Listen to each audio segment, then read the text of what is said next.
Muito boa tarde, muito boa tarde. Estamos aqui oficialmente começando 2021, o ano que só vai ter 11 meses, certo? Porque 2020 parecia infinito, mas foi no sentido da prova, né? Lembrando que alguns alunos ainda vão fazer a prova, então a gente também está com eles. Mas a gente precisa começar um novo curso, um novo ciclo. Então, as pessoas que concluíram a escola, por exemplo, ano passado, ou que decidiram voltar e fazer outra faculdade, estamos aqui para a gente começar, tá bom? Nós vamos ter hoje à noite a nossa primeira aula do curso, mas de tarde, então só para você entender, nós temos aulas de aprofundamento, tá certo? Então à noite nós temos as aulas regulares do curso, como se fosse o horário do cursinho, sabe? Você recebeu, olha aqui, gente, segunda você tem biologia, filosofia, sociologia e por aí vai. Mas na tarde nós temos aulas de aprofundamento. Então você, obviamente, vai seguir o aprofundamento que foi importante para a sua área. Nós temos aprofundamentos de biomédicas, nós temos aprofundamento de exatas, de humanas, de econômicas. E aqui a gente vai fazer o aprofundamento de geografia. Então, para quem não me conhece, eu quero me apresentar. Eu me chamo Hansen, eu dou aula de geografia e atualidades aqui no Descomplica. E agora nós vamos fazer a nossa primeira aula de aprofundamento. Tá? É uma aula que a gente acaba ganhando um tempo maior para debater alguns assuntos.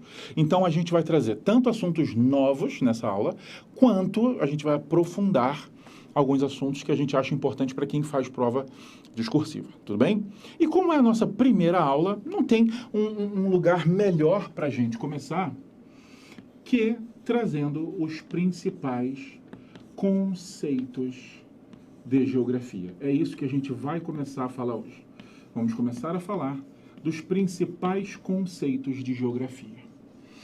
Hansen, é verdade que isso não cai muito? Então, na forma de pergunta, sim, nem cai tanto. Mas você precisa dos conceitos para saber sobre o que a questão está falando, tá? Sobre o que você está estudando. Então, entender esses conceitos é super importante. E vai além disso. De vez em quando cai. Nossa, mas deve ter muito tempo que não cai. Deve ter umas duas semanas que não cai. Deve ser 2 semanas? O Enem Digital trouxe uma questão especificamente sobre conceitos geográficos. Então, não vou mentir para você. Não cai sempre. Cai pouco, mas não é porque cai pouco que a gente não vai estudar. E, principalmente, esse conceito aqui, essa aula ajuda você a entender várias outras coisas que a gente vai falar ao longo dela. Tudo bem? Eu queria falar que deve ter alguém aí no chat comigo, a pessoa vai entrar em comunicação comigo pelo meu celular, vai falar comigo. Deixa eu ver se alguém já falou, se alguém já se apresentou. Acho que até agora nada. Acho que eu estou sozinho, vou poder fazer o que eu quiser, é verdade isso? Ah, não, já falaram comigo. E sabe quem é? É o nosso querido Léo, ele deve estar aí no chat com você. Léo, a gente apelidou ele de Mi Vida, ele é o Leonardo Vital, está aí conversando com vocês, vai me mandar mensagens diretamente. Hansen, por que isso? Porque isso é um novo protocolo que a gente assumiu desde o ano passado. Agora eu fico sozinho no estúdio. Sozinho, só tem eu. Nem o operador trabalha remoto, aqui pertinho, mas remoto, em outra sala. O nosso chateiro, os nossos monitores não ficam com a gente, ficam de casa. Então a gente aí está se adaptando. Espero que não seja problema para ninguém. Vamos começar. A geografia. Vamos lá, a geografia. Ela é uma ciência estranha, muita gente pensa assim, ela é uma ciência estranha, Hansen, tá? Por quê? Porque ela estuda de tudo, cara. Estuda guerra, estuda economia, aí estuda população, aí estuda vegetação, aí clima, aí agricultura. E por que a geografia estuda isso tudo? Eu acho essa pergunta maravilhosa. Essa pergunta é muito bem feita. Por que a geografia estuda de tudo um pouco? Tá? Então, só para você entender o que a gente está fazendo aqui. A geografia ela é uma ciência que se dispõe a estudar e compreender os fenômenos que se manifestam no espaço. Tudo bem? Que se manifestam no espaço e que transformam o espaço. É por isso que o nome dela é geografia, a escrita da Terra. A gente está aqui para analisar tudo que influencie na escrita da Terra, na forma da Terra, na constituição da Terra. A gente está aqui para avaliar isso tudo. Tudo bem? Então, eu acho super importante você entender que é por isso que a geografia fala de tanta coisa. Porque a gente estuda todos os fenômenos que influenciam. E o conceito mais básico da geografia, que é exatamente por onde a gente vai começar, é o conceito de espaço. O conceito de espaço, que é por onde a gente vai começar, ele é o conceito mais básico da geografia. Por quê? Porque a geografia se dispõe a estudar os fenômenos que acontecem no espaço. Por isso que ele é o mais básico, tá? Aí você fala, Hansen, você é mole, eu sei o que é espaço. Claro que você sabe. Se eu virar para você e falar o seguinte, gente, aqui tem espaço para passar uma cadeira? Se eu virar para você e falar assim, tem espaço aí do seu lado? Se eu virar para você, no seu armário tem espaço? Você obviamente entendeu essa frase. Você entendeu tudo que eu falei. Tem espaço aqui? Você sabe o que é isso. Óbvio que você sabe. Mas eu peço a você, o que é um espaço? O que é um espaço? Se eu fosse te perguntar. A geografia estuda o espaço, então o que é o espaço? Tá? Vamos lá, só para você entender. A gente pode compreender o espaço de forma simples. Simples e muito direta. Tá? Praticamente como qualquer área. Qualquer área. Qualquer área que exista vai ter uma manifestação da população, da cidade, da vegetação, da água, do clima. Então a gente estuda basicamente qualquer área do planeta. A gente estuda o que acontece em qualquer ponto da superfície. E aí você começa a entender por que tantas coisas aparecem em geografia. Porque a gente está exatamente estudando esse fenômeno do espaço. É óbvio que você pode pegar definições mais requintadas, do tipo, o espaço é o palco no qual todos os processos e fenômenos se manifestam. É basicamente a mesma coisa, só para você entender que o espaço é onde a gente está, é onde a gente habita, é onde a gente transforma, e é isso que a geografia estuda. Aí você fala, então beleza, então de espaço é isso que eu preciso saber? Não. Não é isso que você precisa saber. Isso aqui é o básico para a gente começar. O que você precisa saber é a diferença dos espaços. Como assim, Hansen? Eu vou ter um espaço natural e eu vou ter um espaço geográfico. Aqui começa a ficar melhor. Aqui a gente começa a ter um pouquinho mais de conteúdo. Eu, inclusive, vou falar para você duas questões que já cobraram isso aqui e que fez gente boa errar. Então fica de olho. Eu vou falar para você como é que as pessoas erraram isso aqui. Primeiro, deixa eu te explicar exatamente qual é a diferença entre eles, tá? Quando a gente fala de espaço natural, eu estou falando para você de um espaço que não foi alterado pela humanidade. Então, eu estou falando de espaços que não foram alterados pela humanidade. Isso é um espaço natural. Eu acho que é até intuitivo, não é?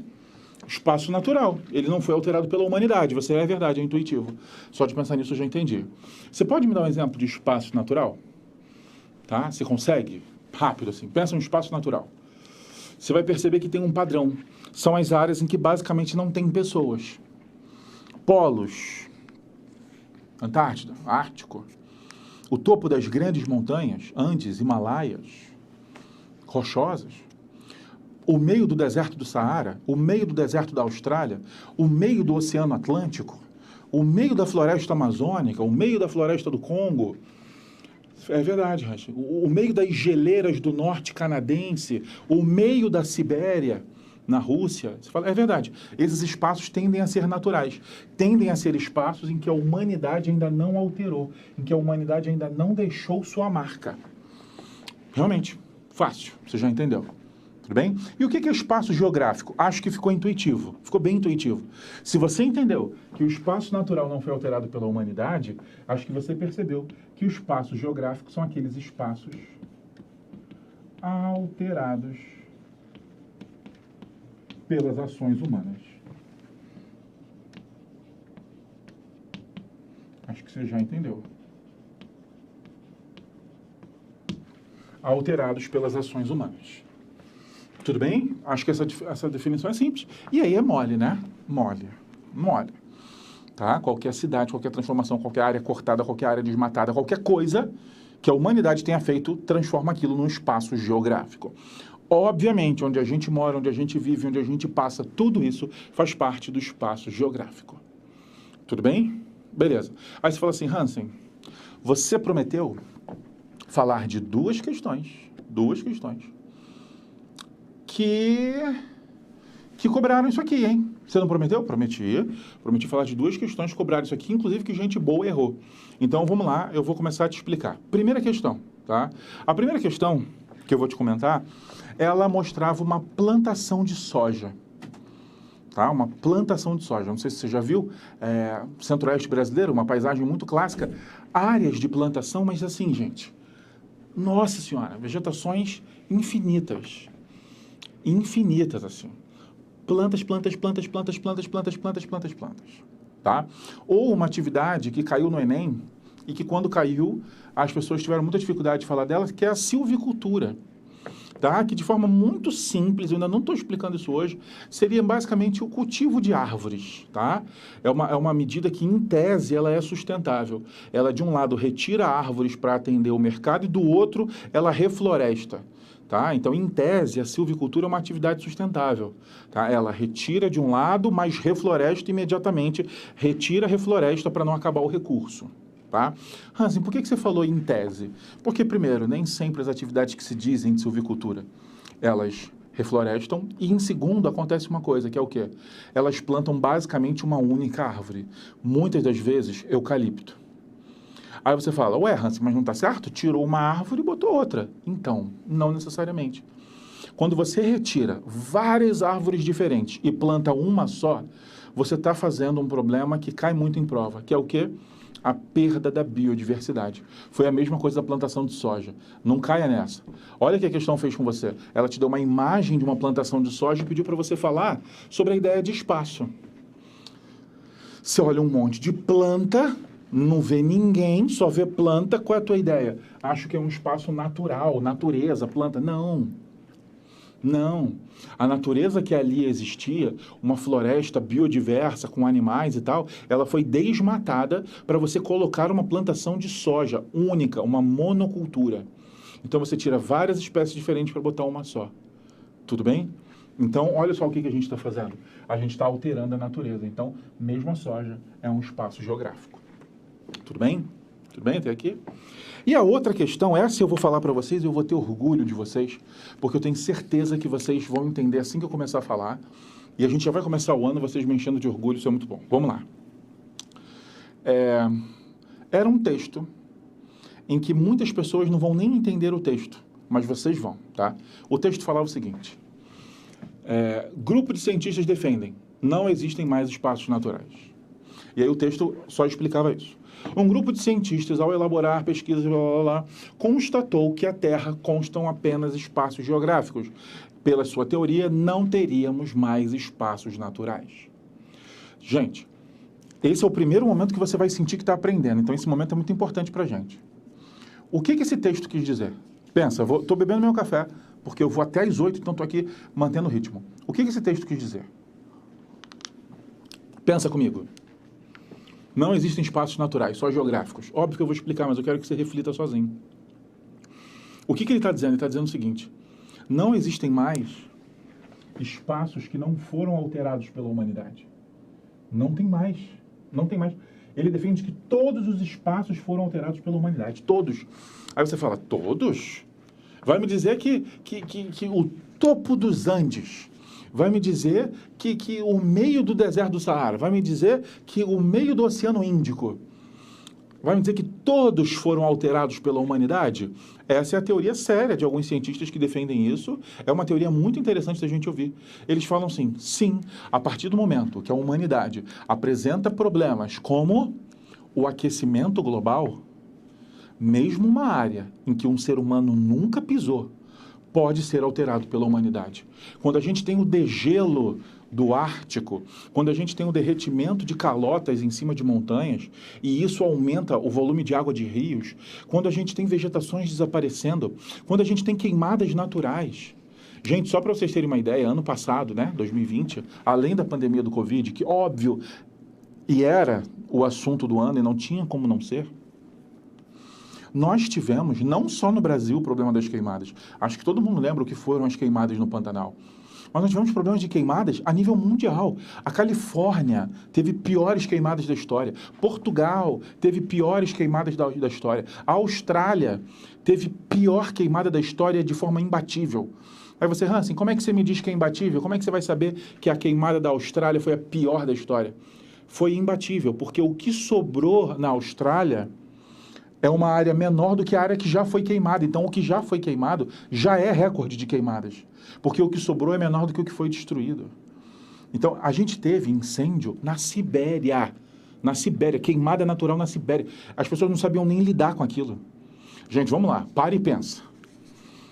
Falei com você de Rússia, você sente frio. Vamos na Rússia, você sente frio. Se você fosse para a Rússia hoje, que tipo de roupa você levaria? Sungão? Regata? Camisa de proteção solar para não voltar muito queimado? Pelo amor de Deus, se eu falar que você vai na Rússia, você vai botar casacos e tal, óbvio, tem uma relação climática óbvia. Não quer dizer que a Rússia seja tão fria o ano todo, mas sim, o que você está falando faz sentido. Agora, imagina queimadas espontâneas, naturais lá. Isso realmente não é normal. Isso é fruto de alterações climáticas. Então, mesmo lugares que a gente não está exatamente vivendo, esses lugares também podem sofrer interferência a partir de fenômenos como o aquecimento global. E a questão queria que você falasse isso. A questão pedia de você assim, indique um fenômeno que colabora com a ideia do texto. E aí a resposta era o aquecimento global. Tudo bem? Vou fazer o seguinte, eu vou olhar aqui para ver se vocês mandaram alguma pergunta. Eu estou indo para o próximo conceito. Eu vou sair da frente só para explicar como é que a gente faz. Quando eu monto um quadro, um esqueminha desse, eu saio da frente. E aí eu falo, gente, olha a hora do print. Aí a gente faz um sonzinho, tipo, tch, olha a hora do print, só para você saber. E aí eu volto. Tem gente que gosta de olhar, tira print, depois escreve, para o caderno não ficar confuso, do jeito que for melhor para vocês. Tudo bem?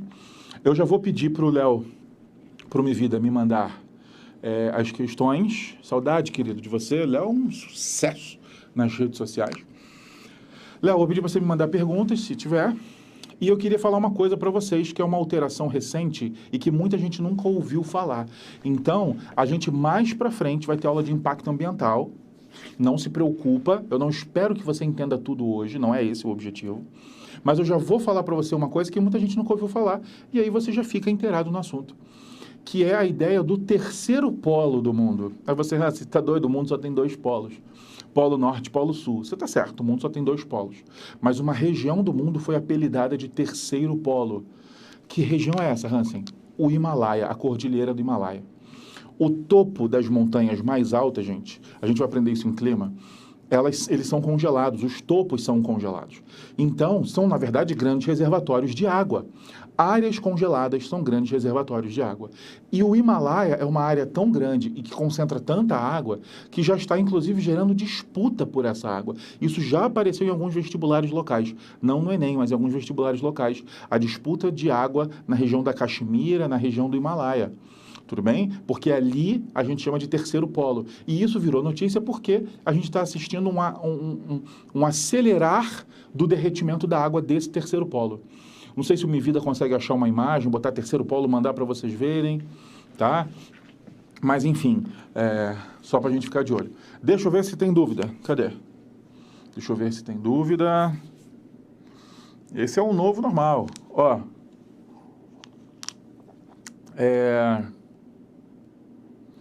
Eu não vou nem falar nada, tá? Por que eu não vou falar nada? Porque a gente está numa sintonia que parece que a gente está junto o ano todo. Isso está me deixando muito otimista para esse ano. Eu acho que a gente vai ter grandes momentos. Olha a pergunta que fizeram. Olha a pergunta. Atualmente, com a intensificação do aquecimento global, o conceito de espaço natural se alterou? Já que até zonas inabitadas estão sendo afetadas por esse fenômeno, foi exatamente o que a gente falou agora. Olha a nossa sintonia. Não preciso nem responder. A pessoa que fez essa pergunta, parece o Asaf, isso não é uma pergunta, isso é uma afirmação, você já sabe, eu nem preciso te explicar. Perfeito, vou deixar aqui caso tenha mais. Vou apagar para a gente ir para o próximo, tá? Vou apagar para a gente ir para o próximo, foi mais uma chance. Vamos lá. O próximo, na verdade vou falar de 2 agora, eles são bastante simples, embora exista uma pequena confusão, tá? Uma pequena confusão que a gente vai explicar. Eu vou falar agora do conceito de paisagem. Deixa eu botar assim, acho que vai padronizar mais, tá? Vamos falar do conceito de paisagem. Super simples essa parte. Super simples. Só tem uma pequena confusão que eu não vou deixar acontecer com vocês. É muito comum, se eu viro para você agora e falo assim, pensa numa paisagem. Pensa numa paisagem. E aí, o que vem na sua cabeça? uma praia, uma montanha, rios, água, cachoeira, sabe? Vem uma foto da natureza, quando eu penso para você falar paisagem. Aí eu pensei assim, será que isso é assim para todo mundo? Aí o que eu fiz? Eu abri o Google e escrevi paisagem. Aí adivinha o que veio? Um monte de foto de praia, montanha, rio, cachoeira. Eu falei, realmente, isso é um consenso. Quando a gente fala de paisagem, as pessoas pensam em belezas naturais, tá bom? Hansen, é problema eu achar isso? Do ponto de vista geográfico, talvez. Por quê? Vamos lá. Se uma questão pede para você analisar a paisagem, ela não está pedindo para você olhar só para as belezas naturais, tá? Ela está pedindo para você olhar absolutamente tudo. Quando a gente fala de paisagem, a gente pode trazer aqui o próprio Milton Santos, que é a maior referência de geografia que a gente tem. Ele fala que a paisagem é tudo que a sua visão alcança. Tudo que você vê, tudo que tiver ao alcance da sua vista. Inclusive os seus sons, tá certo? Inclusive o seu cheiro. Ele quis dizer que a paisagem é a nossa percepção do espaço. O que você estiver vendo é paisagem, tá? Vou até botar aqui em cima para ficar mais fácil de organizar. Tudo que você vê.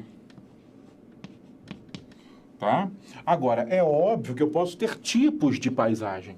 Então, por exemplo, eu posso ter uma paisagem natural. Aí, essa sim, essa é o que a gente estava falando de cachoeira, praia e etc. Tudo bem? A gente também pode falar de uma paisagem cultural, que é como se fosse a paisagem geográfica, a paisagem transformada, com cidades, com ruas, com grafites, enfim, de qualquer jeito. Mas o que é muito importante você entender é que se uma questão vira para você e fala o seguinte, através da análise da paisagem, indique os fatores de mudança. E aí o que acontecia? Muitas pessoas ficavam procurando o quê? Só recursos naturais. Se uma questão vira para você e fala assim, analise a paisagem, é para você olhar absolutamente tudo. Tudo. E não só o que é natural. É muito comum também questões que trazem um texto e que você já deve ter visto questões assim, ela te dá um texto. E aí ela te dá 5 imagens para você associar. 5 imagens para você associar. Para dizer qual é a paisagem correspondente ao texto. Isso também acontece. Lá no finalzinho do ano, a gente vai ter uma aula chamada de paisagens climatobotânicas. É uma aula que eu dou com o PowerPoint, atrás de mim vai ter um PowerPoint enorme. É uma aula que eu dou com o PowerPoint, justamente para que a gente possa reconhecer as vegetações brasileiras só de olhar para elas. Então, a ideia da paisagem é absolutamente tudo que você vê. Eu acho que vocês não vão cair nessa confusão, mas é bom você saber que engloba tudo. Tudo bem? Tudo tranquilo? Eu vou para o próximo. Minha vida, daqui a pouco, depois do próximo, você me diz se tem mais dúvidas, mas eu acho que eu vou precisar de ajuda tua, hein? Que eu vou fazer umas perguntas para eles, umas perguntas simples. Tudo certinho. Olha só. Vamos para o conceito de lugar. Esse é interessante, tá? Por quê? Porque as pessoas falam do conceito de lugar como se fosse um sinônimo de espaço. Sabe? Dá licença, tem lugar para mim? Dá licença, tem lugar aí perto de você? Onde você almoça, tem lugar para mais um?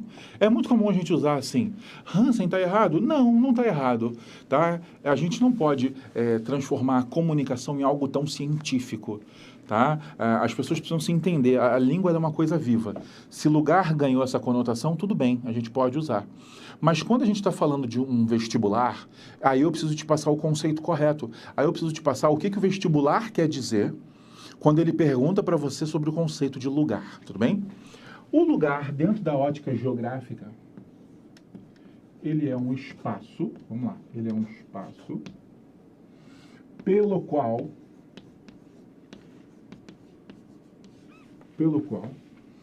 criamos relações de afeto. Afeto. Memória, identidade, lembrança, sentimento. Aí você, é sério, Hans? É sério. Isso é muito sério.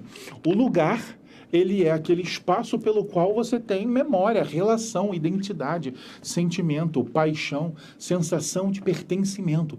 Isso é lugar. Tudo bem? Isso é um lugar. É óbvio que você já percebeu que a ideia do lugar, ela ganha uma força que é a percepção individual. A percepção individual. O que é lugar para alguém não é um lugar para outro. E tá tudo bem. Tá tudo bem. Porque isso aqui vai da visão do indivíduo. Porque a gente fala das relações que a gente criou. Tudo bem? A gente criou. E aí, vamos lá. Vamos aos pontos que podem dar algum tipo de zica.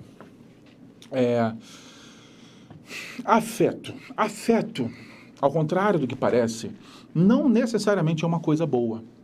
Não necessariamente. Afeto é tudo aquilo que te afeta. Isso é outra coisa que a gente acaba tendo uma referência diferente em sociedade, tá? Eu não sei a percepção de vocês. Eu adoraria poder ler mais rapidamente o que vocês estão falando, porque eu acho que esse é um momento que a nossa troca é muito rica. Afeto é absolutamente tudo que te afeta, embora na percepção da maioria das pessoas seja sempre uma coisa boa, tá? Assim, às vezes a gente pergunta, você gosta de um afeto? Aí você, adoro. Aí a pessoa confunde afeto com carinho. O carinho te afeta, mas afeto é qualquer coisa que te afete, inclusive uma coisa ruim. Então, não necessariamente o lugar, a memória é uma coisa boa, só para você entender. É uma coisa boa. Se você pega e para a relação de sentimento, ela é real. Eu vou contar uma história para vocês e aí vocês vão entender. Inclusive, eu estou sentindo uma energia boa entre nós. Eu acho que no meio de vocês tem aquelas pessoas, nossa, essas pessoas me ajudam muito, tomara que aí tenha gente assim, que eu falo uma coisa que já vi, a pessoa, meu irmão, abre uma aba, eu não sei o que ela escreve, que aparece a imagem que eu pensei. Parece que eu e vocês, a gente se conecta através do Google, porque eu não sei se aí alguém tem aí, se aí tem alguém assim. Mas às vezes eu falo, poxa, gente, tinha uma imagem antes, que caramba, e a pessoa, tá aqui, Hans, a imagem. Eu acho que aí no meio vai ter alguém assim, super me ajuda, porque às vezes eu falo essas coisas, aí a pessoa, aqui, gente, é o que o Hans falou, e vai. E eu tenho certeza que aí vai ter alguém que vai me ajudar assim. Mas eu vou contar uma história super, super forte para vocês, tá? Mas é uma história real que já ajuda a gente a entender conceitos que a gente vai estudar à frente. Vocês sabem que em 2011 a gente teve uma série de manifestações populares no Oriente Médio, chamada de Primavera Árabe, tá? A Primavera Árabe, ela tem um começo bastante intenso, ela tem uma primeira linha de resultados bastante interessante, mas depois ela caminha para... Alguns países sofreram bastante depois, enfim, foi um momento tenso, tá? E no meio da Primavera Árabe, um dos desdobramentos é o começo da Guerra Civil da Síria, que é uma guerra seríssima, que começa em 2011, e que vai ocasionar para o mundo um fluxo de refugiados, tá? Refugiado são aquelas pessoas que foram obrigadas, por risco de morte, a deixar suas casas. Não são migrantes intencionais. Tá? Um refugiado, ele não é um migrante intencional. Tá? Um refugiado é uma pessoa que migra por risco de morte. Tá? E ela vai gerar a maior leva de refugiados desde a Segunda Guerra Mundial. Só para você entender a gravidade, tá? O fluxo de refugiados no mundo que a gente teve nos últimos 10 anos, ele não era tão grande assim desde a ameaça nazista. Então, isso é só para você entender onde a gente está. Tá? A gravidade do que a gente está vivendo. Mas vamos lá. Então, junta isso tudo, tá? E aí, as pessoas refugiadas, a maioria ficou no Oriente Médio, uma porcentagem de 5 a 8% foram para a Europa. E aí, um grupo entrou na Alemanha, tá? Entrou de forma irregular, e aí o grupo foi preso até se averiguar o que era, né? Quem eram essas pessoas e tal. E no meio desse grupo tinha uma criança, que foi presa junto. Quando o delegado ou delegada, não sei, chega e vê aquela criança lá, manda tirar a criança do meio, pelo amor de Deus, leva essa criança para uma sala, a gente está falando de uma criança, lá, e aí pega e dá um papel para a criança desenhar. Fala, toma aqui, ó, isso aqui é um papel para você desenhar, dá um lápis de cor que ele acha lá e entrega para a criança, tá? Uma criança, sei lá, 8 anos, 9 anos, entrega para a criança. E aí estão resolvendo a burocracia. Essas pessoas quem são, vamos registrar. Daqui a pouco a criança volta agradecida e dá o desenho de novo para o delegado ou para a delegada, enfim. E dá o desenho, tá? Ele deu um papel, uma caneta, a criança desenhou e devolveu, uma criança. E o que era o desenho? O desenho era uma folha de papel dividida no meio, tá? De um lado, a bandeira da Síria, de onde ela era, do outro, a bandeira da Alemanha. No lado da bandeira da Alemanha, ele faz um caminho, aí desenha a delegacia, desenha a cela, ou seja, ele está preso e faz coraçõezinhos. E faz corações na cadeia. Na cadeia. Sabe por quê? Porque do outro lado da folha, que estava a bandeira da Síria, é pesado demais isso ter vindo de uma criança. Ele desenha coisas destruídas, manchas de sangue e pedaços de corpos. A criança desenhava um braço, a criança desenhava uma perna, a criança... Enfim, é muito... Eu falei para vocês que era uma coisa muito pesada, mas é só para você entender o nível de percepção do indivíduo que eu espero que você entenda que vem junto com o conceito de lugar. Olha o que essa criança passou. Isso é surreal. É inimaginável você pensar que o mundo é um lugar assim, né? E que a gente vive normalmente. Mas, enfim, olha o que essa criança passou. Para a realidade dessa criança que veio da guerra da Síria, estar numa cadeia alemã, para ela, olha o que eu te falei, a ideia de lugar passa para a percepção individual. Para essa criança, aquela cadeia, ela é um lugar que merece um coração. Ela é um lugar que merece nossa, eu fui salvo. Isso é muito pesado. Isso é bom, isso faz a gente melhorar enquanto pessoas, porque faz a gente refletir, né? Nossa, realmente o mundo tem que resolver tanta coisa. Mas eu quero que você entenda, aquele lugar para ela era um espaço de memória positiva. Então, uma coisa que eu quero te falar, a gente não julga a percepção. A gente só interpreta a percepção. É assim que as questões de lugares vão aparecer. Tudo bem? Sempre respeitando a memória, o afeto, a identidade que o indivíduo criou com o espaço. Aquele espaço alemão da delegacia, para ela, era um espaço de percepção positiva. Tudo bem? Show? Tudo nosso? Minha vida, você pode me falar se eles estão bem? Você pode me falar se as pessoas estão gostando, estão entendendo, se está fluindo? Se vai ter dúvida? Ó, tá vendo mais? Olha só. Vamos lá, boas perguntas, tá? Boas perguntas. Vamos lá. Então, só para eu continuar em lugar, não são perguntas sobre lugar, depois eu respondo elas. Vamos lá. Quando a gente fala de lugar, não necessariamente tem que ser um espaço que você já passou, tá? Pode ser um espaço que te desperte coisas, como, por exemplo, se eu pergunto para você aí, onde você gostaria de conhecer? Me diz um lugar do mundo que você gostaria de conhecer. Se eu pedisse agora no chat, você pode escrever aí no chat, rapidinho, um lugar que você adoraria conhecer? As pessoas vão botar lugares que são apaixonadas e que nunca foram. Mas é um lugar, aquilo ali te desperta muita coisa. Aquilo ali te desperta uma euforia, uma vontade de ir, uma animação. Tudo bem? Então, mesmo você não tendo ido, pode ir. Aliás, esse exercício é interessante, Léo, minha vida. É bom que a gente vê logo se a galera está trabalhando com humildade ou não, né? Vê logo se a galera está trabalhando com humildade ou não. Você pergunta assim, diz um lugar que você quer conhecer. Se a pessoa começa a meter logo Paris, Nova York, Londres, a gente já percebe logo e fala, que é isso? Aqui tem muita gente chique. Aí, né não? Aí se a pessoa mete logo como, minha vida? Feirinha de São Cristóvão, aí a gente percebe que é mais igual a gente aqui no povão. Tudo bem? Mas sem julgamento, cada um quer conhecer, cada um deseja conhecer o que quer. Tudo bem? Um último exemplo de lugar para eu falar um desdobramento desse conceito. Uma música que é perfeita geograficamente falando é a música Meu Lugar, do Arlindo Cruz. Você já ouviu essa música? Meu lugar é abrigo de conheça.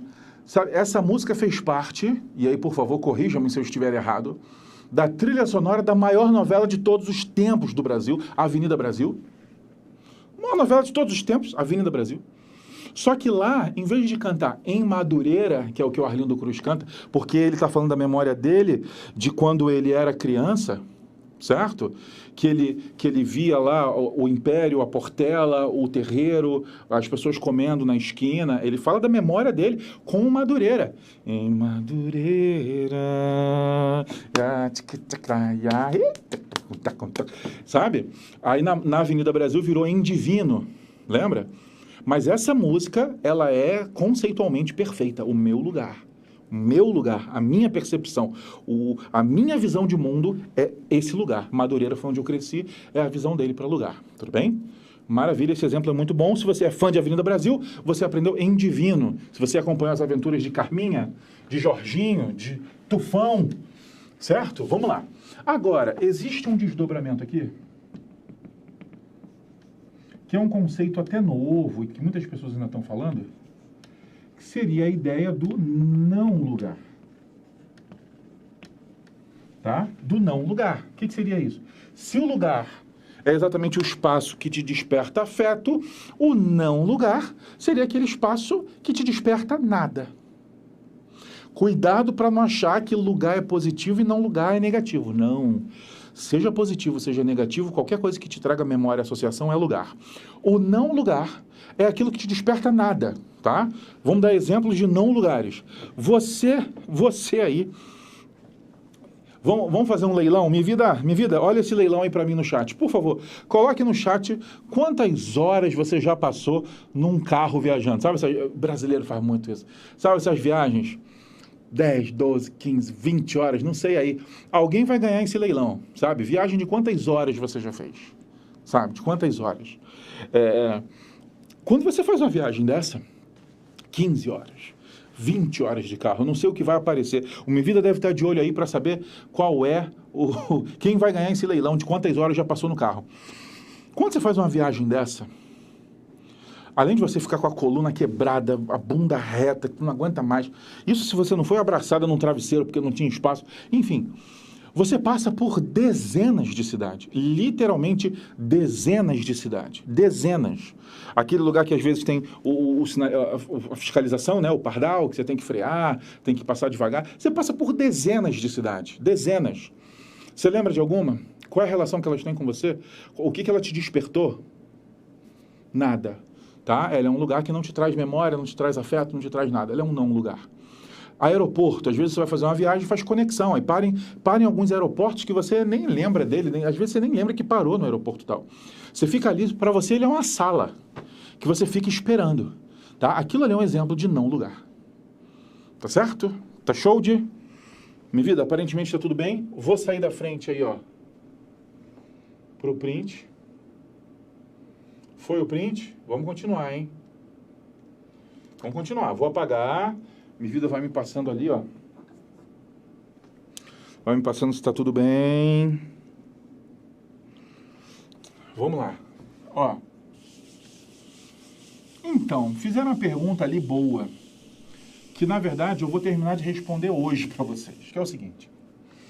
Hansen, meio e espaço são sinônimos, exatamente a mesma coisa? Às vezes sim, às vezes não. Por isso que é complicado eu te responder isso assim na cara. Por quê? Vamos lá. Quando a gente fala do meio ambiente, eu estou falando do espaço ocupado pela natureza. Seja a natureza intocada ou não, mas é o espaço da natureza. Então, é o meio ambiente, é verdade, tá? Realmente, você está olhando para isso. Mas eu vou ensinar para vocês hoje, por exemplo, outros conceitos de meio, como, por exemplo, meio técnico científico e informacional, meio natural. Esses meios não são espaços, são períodos da história. Tudo bem? Então, eu peço para você tomar cuidado. Às vezes, o meio e o espaço, eles, sim, podem ser sinônimos. O meio rural, o meio urbano. É o espaço urbano, é o espaço rural. Nesse sentido, sim, sinônimos. Agora, quando eu falo para você do meio técnico, eu estou falando do período da história a partir da primeira Revolução Industrial, no qual os ganhos derivavam da minha capacidade técnica de produção. Nesse caso, o meio, ele é usado como período da história. Então, eu peço só para você não achar que ele é sinônimo em qualquer situação. Em algumas sim, em outras não. Tudo bem? Show de? Vamos continuar. Vou falar uma coisa aqui para vocês, hein? Vou falar sério.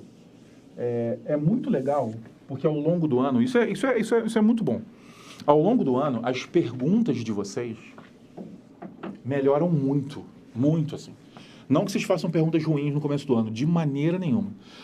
Vocês só fazem perguntas muito boas no final do ano, tá? Tanto é que no final do ano eu fiz algumas aulas só de responder perguntas e eram das melhores aulas, porque vocês faziam perguntas maravilhosas e eu não precisava falar o que vocês já sabiam, a gente ia nas dúvidas. Cara, vocês já estão fazendo perguntas muito boas. Então, de verdade, eu estou empolgado. Eu acho que a gente pode ir muito longe esse ano. Muito longe, tá? Tão longe quanto ano passado, que a gente foi muito bem. Então, continuem. Continuem, tá bom? Temos um vencedor. Alguém ficou 74 horas viajando. 74 horas viajando. Eu começo a desconfiar se isso não foi uma fuga da polícia, né não, Vital? Fala aí. Hein, Léo? Pô, 20 horas, 30 horas, eu fiz norte a sul do Brasil. 74, será que não tem uma fuga da polícia aí no meio, não? Não sei. Meu Deus do céu, pra onde a pessoa foi? 74 horas de carro. Vambora, vamos continuar. Brincadeira, hein? Vamos lá. Próximo conceito super importante. Super importante pra gente, super. Vamos lá. Vamos falar do conceito de território.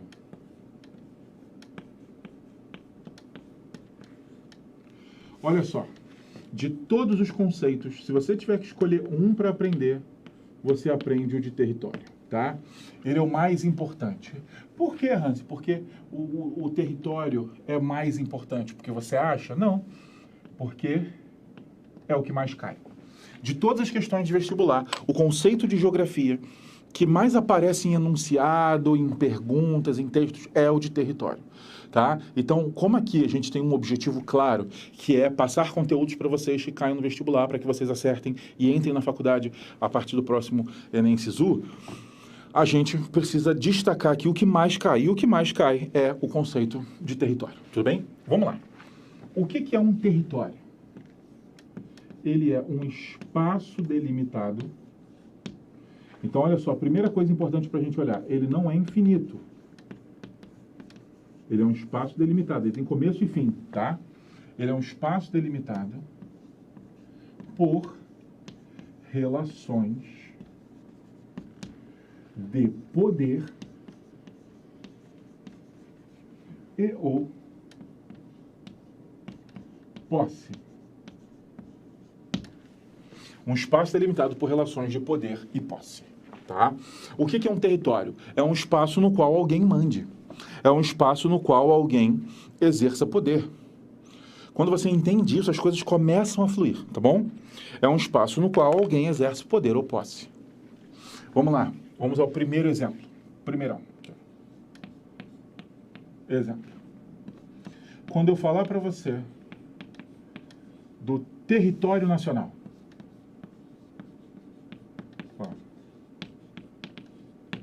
território nacional. A gente fala isso. O que quer dizer o território nacional? É o espaço no qual o Brasil, tá? Território nacional brasileiro é o espaço no qual o Brasil exerce seu poder ou sua posse. É o espaço no qual o Brasil ele exerce a sua autoridade. É onde a sua lei funciona. É onde as suas forças armadas são responsáveis pela segurança. Tudo bem? Então, o território nacional é o espaço delimitado pelo poder ou posse daquele Estado, em que as suas leis vigoram, em que suas forças dominam. Tudo bem? Isso é um território nacional. Então, você começa a entender o conceito de território. Uma vez, minha vida sabe dessa história. Hoje, sou uma pessoa completamente, muito feliz. Eu tenho um casamento incrível, 2 filhos maravilhosos, adoro, amo minha família acima de qualquer coisa, impressionante. Sou muito feliz, mas antes, de conhecer minha esposa, eu tive aí outras aventuras, outras pessoas, a vida me agraciou com pessoas muito interessantes. E eu lembro que eu namorava uma cantora na época. E ela lançou uma música que fez bastante sucesso, mas que tinha um erro geográfico. Eu vou recitar a música para você. A música falava assim, ó.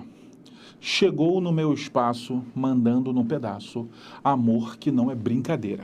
Poeira, poeira, levantou poeira. Aí ela foi lá e lançou essa música. Aí chegou em casa, eu falei, Veta, tem um erro geográfico na música. Ela falou, mas não fui eu que escrevi. Eu falei, eu sei, mas você está cantando, tem um erro geográfico na música. Ela falou, qual é? Me explica. Eu falei, te explico. Chega uma hora que você fala, chegou no meu espaço. Já não deveria ser no, né? Deveria ser ao, mas tudo bem. Chegou no meu espaço, sabe? Isso dá conotação de posse. Então não é espaço, é território. E você ainda chegou mandando no pedaço. Aí acabou. Se você chegou mandando no pedaço, você chegou exercendo uma relação de poder. Então você chegou ao meu espaço. Não, você chegou ao meu território. Aí tudo bem, você chegou no meu território, mandando no pedaço, tudo bem, relação de poder ou posse, tá maneiro. Mas, falei pra ela, e aí ela super entendeu, a gente tem relação super saudável hoje. Ela tá lá super feliz, eu também, graças a Deus, torço um beijo aí, Ivete. Vamos lá.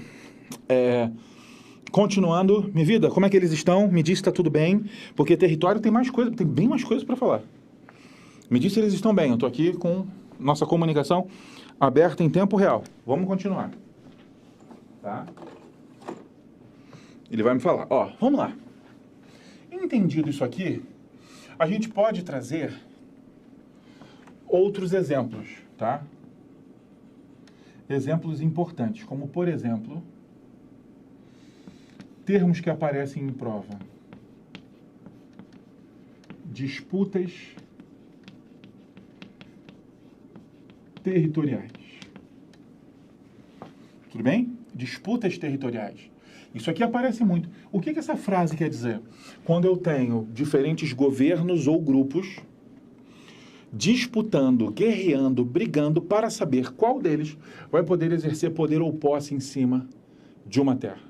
Então, quando eu viro para você e falo o seguinte, gente, esse conflito aqui, ele é um conflito territorial. Eu estou te falando que existe uma briga para decidir quem é que manda.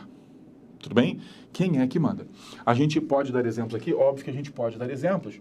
E eu vou começar aqui falando da questão dos curdos, tá? Questão dos curdos. Até porque eu vou usar a questão dos curdos para poder puxar um outro conceito, tá? Um outro conceito. Qual é o conceito que você vai puxar? Assim, vamos lá. Quem são os curdos? Se eu pergunto para você assim, gente, quem são os curdos? Sua resposta clássica. Os curdos são a maior nação sem território no mundo. Maior nação sem território no mundo. Eles são aproximadamente 26 milhões de pessoas. Eles são aproximadamente 26 milhões de pessoas. Os curdos representam a maior nação sem território do mundo. Esses são os curdos. Tá? Eu vou explicar, obviamente, a questão deles, mas eu quero que você preste atenção numa coisa. Essa é a definição. Quem são os curdos? Óbvio que você sintetizar uma nação em uma frase, óbvio que você está sendo injusto. Óbvio que você tem muito mais coisa para falar do que só uma frase. Imagina alguém definir você com uma frase só. A frase pode até ser super legal, mas ela não te define por completo. Tá? Então aqui eu estou fazendo uma visão bem rasa, só para você entender do que eu estou querendo dizer. Os curdos, a gente sintetiza, simplifica os curdos como a maior nação sem território do mundo. E aí você fala, porra, olha aqui, ó, já percebi a maldade, olha aqui, ó. A definição do que são os curdos passa pelo conceito de território. Mas eu vou te falar uma coisa, ó. Tem dois conceitos importantes pra gente. Olha aqui. Nação também. Por isso eu quis usar o exemplo dos curdos, porque ele vai nos ajudar a trazer um outro conceito, tá? Estou recebendo perguntas, tá? Pergunta boa, hein? Boa. Falou, presidente, vocês são os queridos. Presidente, o interior da Terra pode vir a ser um espaço geográfico? Boa. O interior da Terra, sim, né? Sim, embora a geografia ela se proponha a estudar o que acontece na superfície da Terra, tudo bem? A gente estuda os efeitos do interior na superfície. Mas o geógrafo, ele não entra para a Terra. A gente deixa isso para o geólogo. Tudo bem? O geógrafo, por que a gente estuda geologia, essas coisas? Porque a gente quer saber o que acontece lá embaixo que influencia a superfície. Mas o trabalho do geógrafo, ele está muito ligado à superfície da Terra. A gente não vai estudar muito a fundo, a gente não trabalha exatamente com o que está dentro. Isso nós temos os nossos co-irmãos aqui de ciência, que são os geólogos. Tudo bem? Então a gente não estuda tanto isso, mas em tese sim. Em tese são áreas em que a gente não exerce influência. Tudo bem? Muito bem. Embora eu não duvide do ser humano, tá? Não duvido nada. Nada. O ser humano faz cada coisa. Tudo bem? Muito boa a pergunta. Olha que pergunta boa, tá? Olha só. Professor, se a geografia trabalha com a relação do homem com o espaço, então por que tem tanta aprofundação nos campos políticos? Não seria trabalho da história? Que pergunta maravilhosa. Maravilhosa essa pergunta, eu vou até explicar ela antes de entrar em ação. Muitas pessoas, às vezes, olham geografia e história e não entendem por que o mesmo assunto é visto de maneira tão diferente e tal.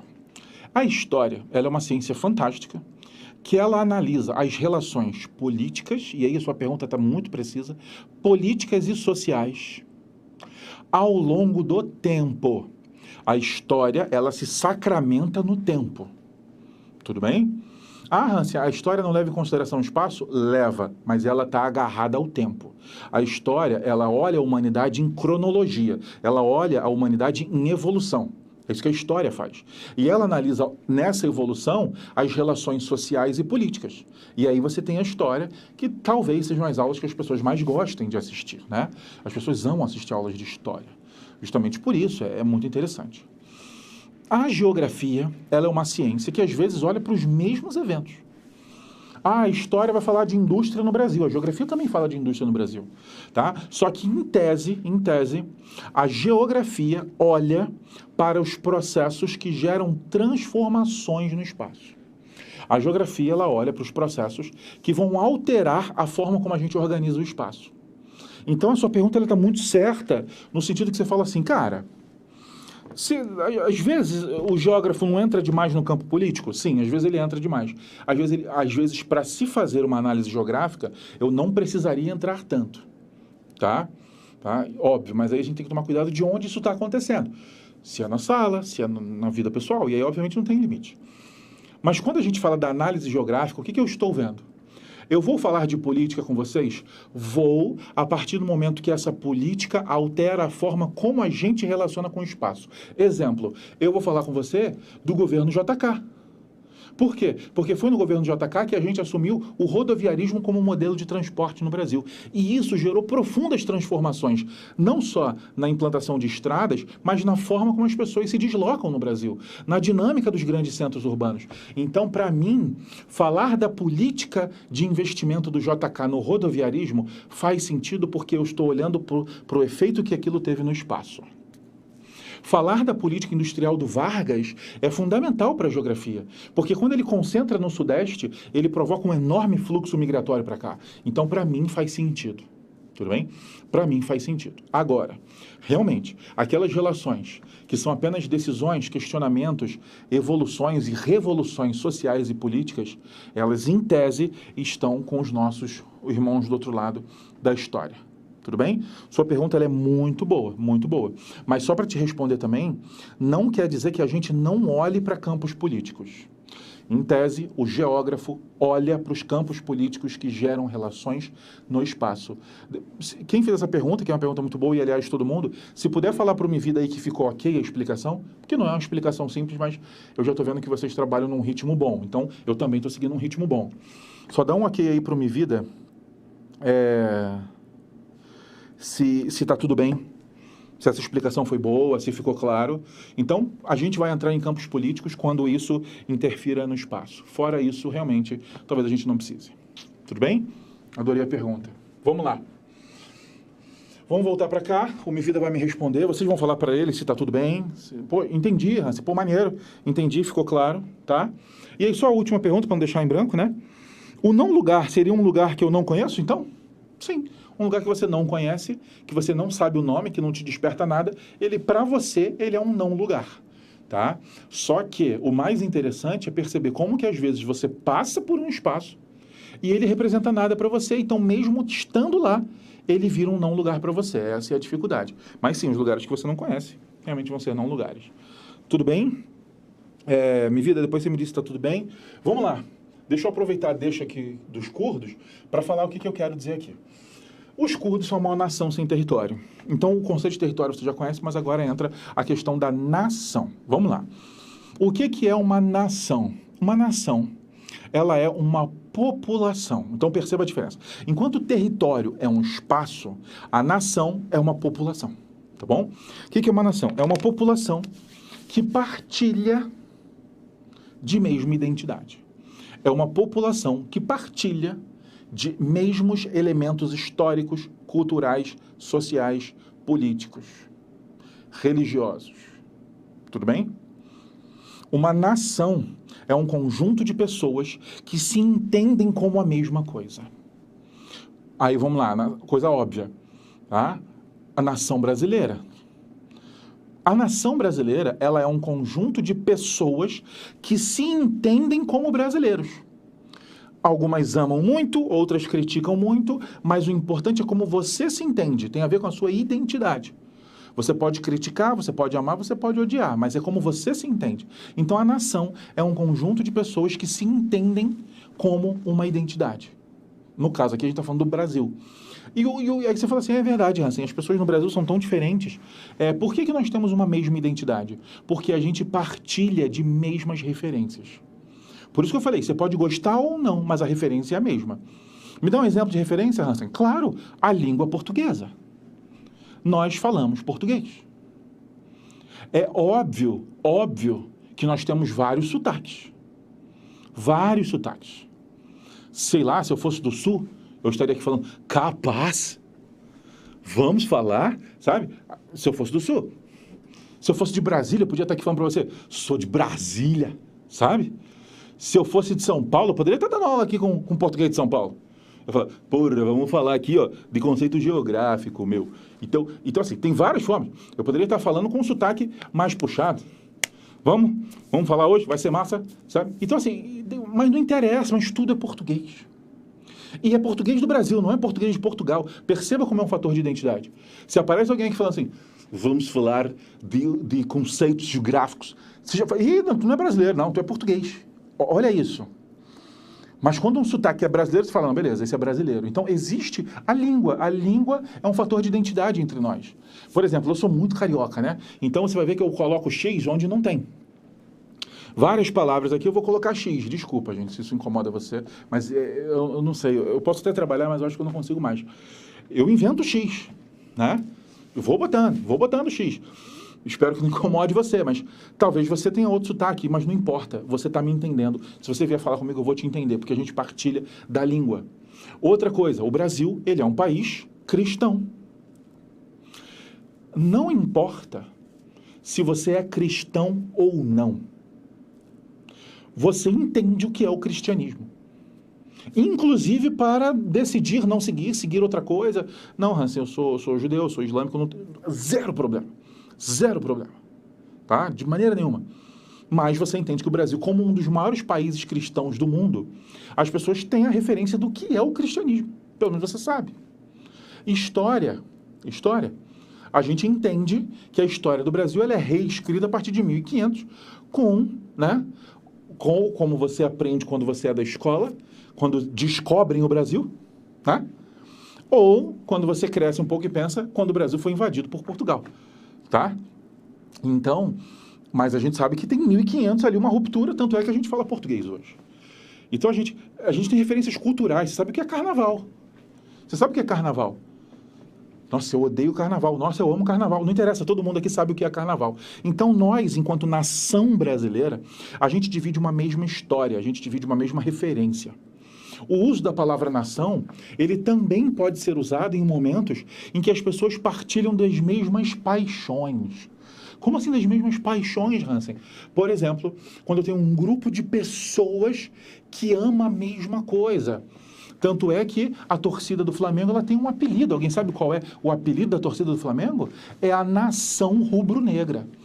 É a nação que está ali e que ama o Flamengo. Então, ou, acho que outras torcidas também usam essa referência. E é uma coisa muito doida, porque você está no estádio, numa tensão do caramba, e aí do nada, gol! Cara, gol, você grita, aí do lado tem uma pessoa que você nunca viu. Olha só, imagina isso fora do estádio. Tem alguém do seu lado, essa pessoa está gritando. Você ia fazer o quê? Eita, filho, tá tudo bem? Senhora, né? No estádio, gol! Aí você olha pro lado, tem uma pessoa, a pessoa também, aí você abraça. Não em época de pandemia, óbvio. Aí você nunca viu a pessoa, e você tá pulando, aí você olha a pessoa, aí chora, o que é isso, cara? Isso é muito louco, por quê? Porque vocês têm um fator de identidade comum, que é a paixão pelo time. Tudo bem? Então a nação, ela tá ligada a um conjunto de pessoas que partilham uma identidade.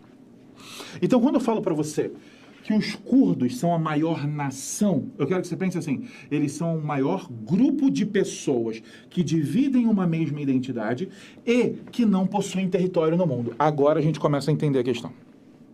Agora a gente começa a entender a definição de curdo. Entende? A gente está em outro patamar agora, tá? Por quê? Porque agora você entendeu exatamente o que é a definição do curdo. Curdo, a maior nação sem território do mundo. O maior conjunto de pessoas que dividem uma mesma identidade e que não tem um território próprio. Tudo bem? Recebi uma mensagem aqui. Tá? Eita, perguntas boas. A Yasmin tinha perguntado o conceito de nação. Acho que foi, né? Acho que foi.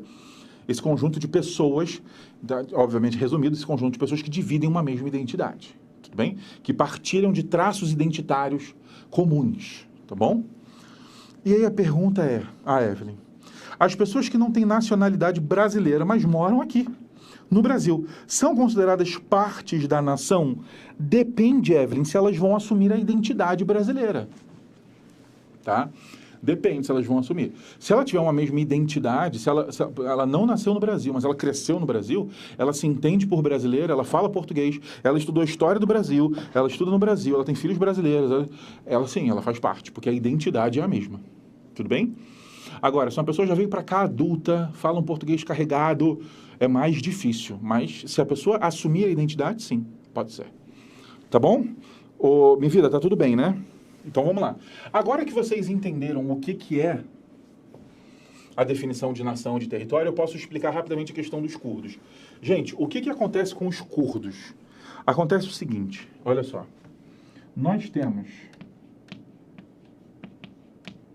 Turquia, Iraque, Irã, Síria, Armênia. Tudo bem? Nós temos esses países. Os curdos vivem aqui, ó. Uma faixa grande da Turquia, um pedacinho muito pequenininho da Armênia, uma faixa considerável do Iraque até o Irã e uma faixa norte da Síria, tá? Então, olha só o que acontece. Os curdos são 26 milhões de pessoas. Eles moram em outros países. Eles moram em outros países. E eles tinham um desejo. Qual o desejo? Transformar isso aqui no Kurdistão. Aliás, deixa eu só explicar uma coisa para vocês.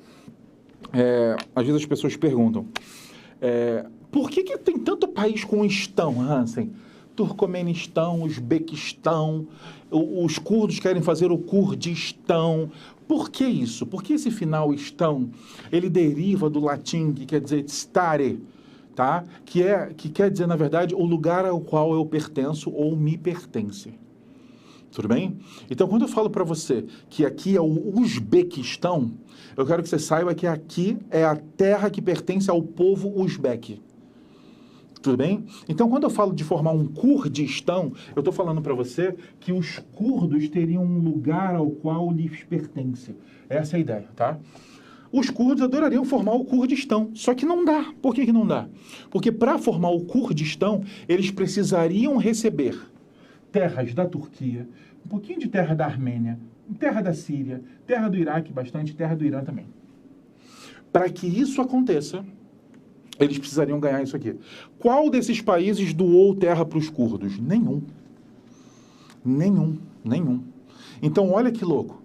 Eles são curdos, são uma nação curda, então eles têm a mesma identidade. Eles têm uma identidade curda. Eles têm, por exemplo, representantes políticos, bandeira, exército. Olha que loucura. Eles têm isso tudo. Mas eles não têm um país deles.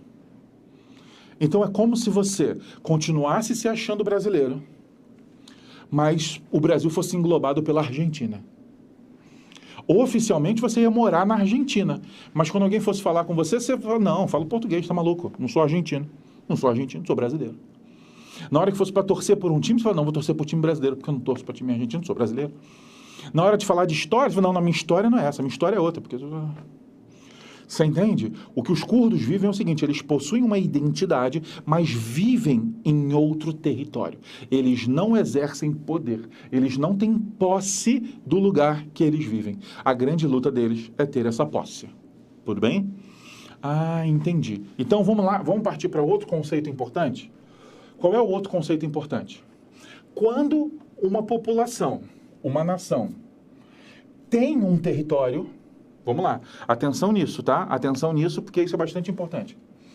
Quando uma nação tem o seu território legal, reconhecido, quando ela possui, a gente passa a falar de um Estado-nação.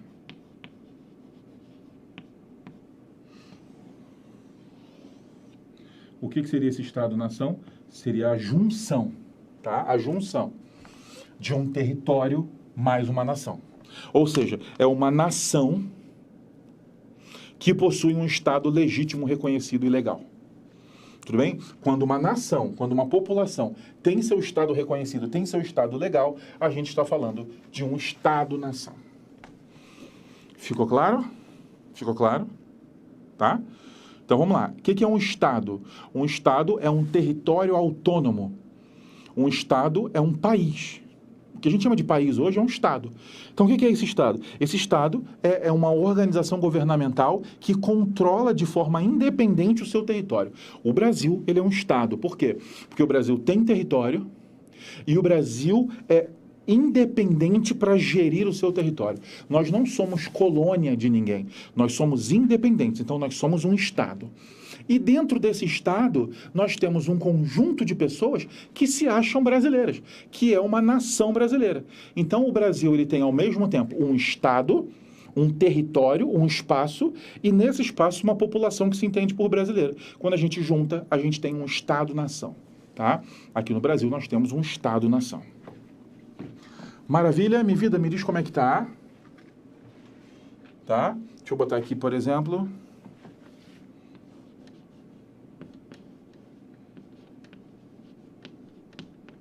Brasil. Tá? Tira um print aí, porque eu ainda vou falar de mais coisas. Tá? Vamos lá. Foi? Foi. Vou apagar, hein? Minha vida, tá tudo bem? Tá tudo bem? Tá tudo em paz? Vou apagando, hein? Vou apagando. Pessoal, eu espero que a semana esteja muito legal para vocês. Espero que esteja tudo bem.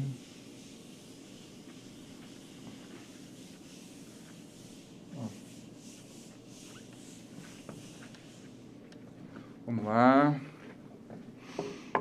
Minha vida não falou nada, acho que tá tudo bem, hein? Acho que tá tudo bem. Vamos lá, vamos dar outros exemplos. Uma coisa que, infelizmente, no Brasil,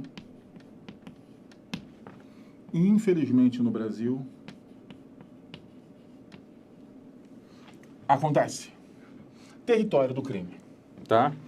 O território do crime. Você já sabe o que é território. Um espaço um espaço delimitado por relações de poder ou posse. Isso é um território. Tudo bem? O que seria o território do crime? Seria um espaço dentro das cidades em que grupos, em facções criminosas, criam suas próprias regras, ou seja, são espaços dentro da cidade que a cidade não controla. São espaços dentro da cidade em que as leis da cidade não são válidas. Tudo bem? Então, quando a gente fala, por exemplo, aqui, da atuação de facções criminosas, e aí eu estou falando de narcotraficantes, eu estou falando de milícias e etc. Facções criminosas que criam regras para seus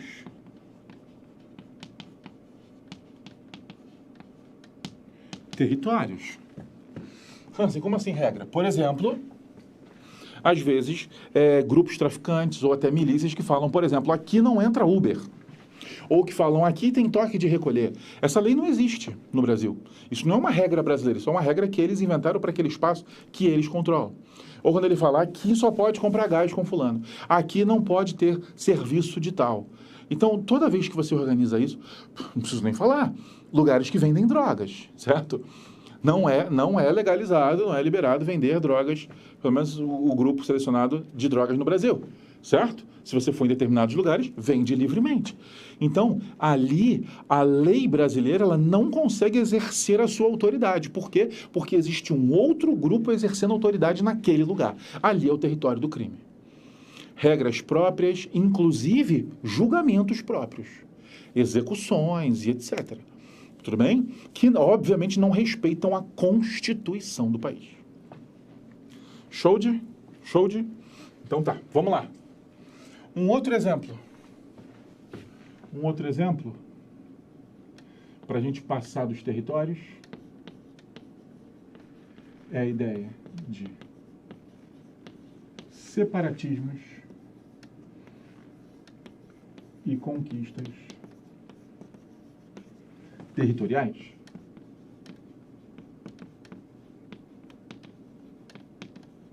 Por exemplo, às vezes, nós somos uma nação e nós não temos o nosso país. Vamos dar um exemplo? Catalunha, onde fica Barcelona. O catalão, ele não é espanhol, se você perguntar para ele. Ele é catalão. Alguém que nasce no País Basco não é do País Basco. Não é da Espanha, desculpa, ele é do País Basco. Aí você, assim, como assim? Não estou entendendo. Vou te explicar. Vamos lá. Existe um país super conhecido chamado Espanha. Tudo bem? Existe um país europeu super conhecido chamado Espanha. Dentro dessa Espanha, eu tenho alguns territórios que querem se separar. Catalunha, País Basco, Andaluzia, Galícia, Ilhas Canárias.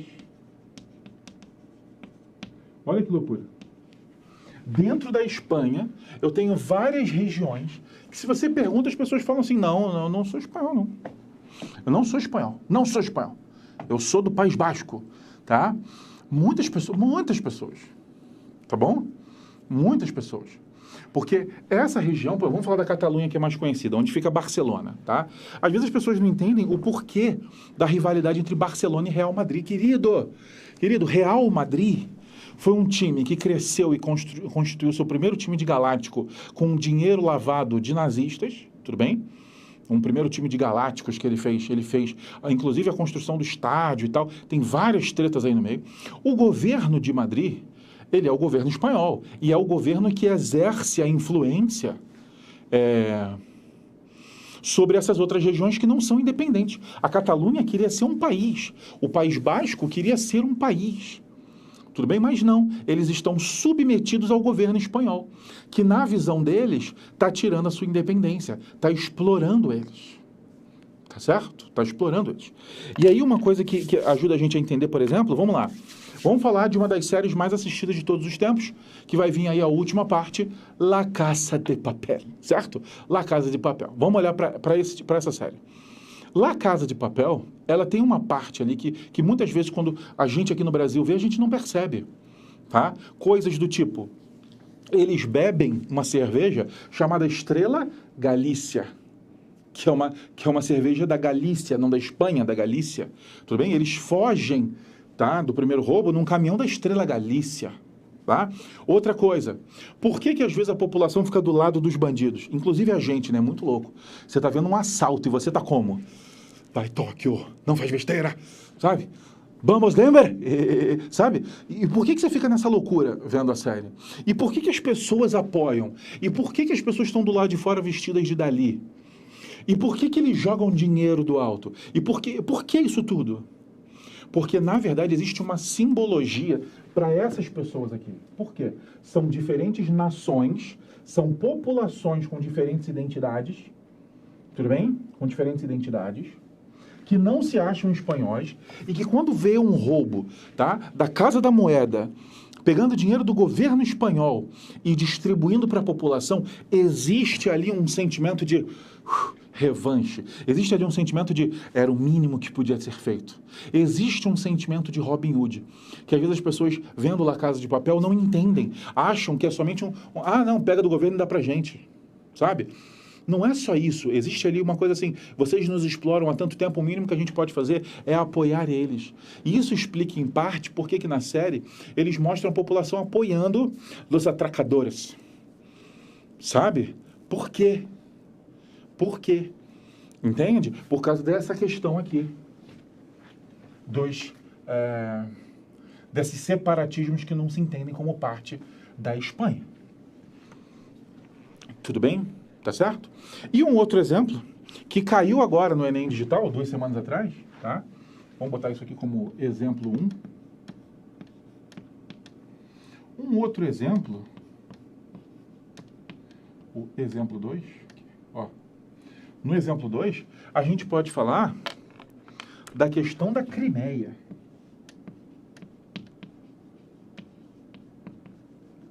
Assim, o que é a Crimeia? Vamos lá. Existe aqui o maior país da Europa, a Ucrânia, tudo bem? Não sei se você sabe, a Ucrânia é o maior país europeu, somente europeu, tá? A Rússia é maior, mas a Rússia é euroasiática, ela não é só europeia. No sul da Ucrânia, existe essa península chamada de Crimeia. E aqui do lado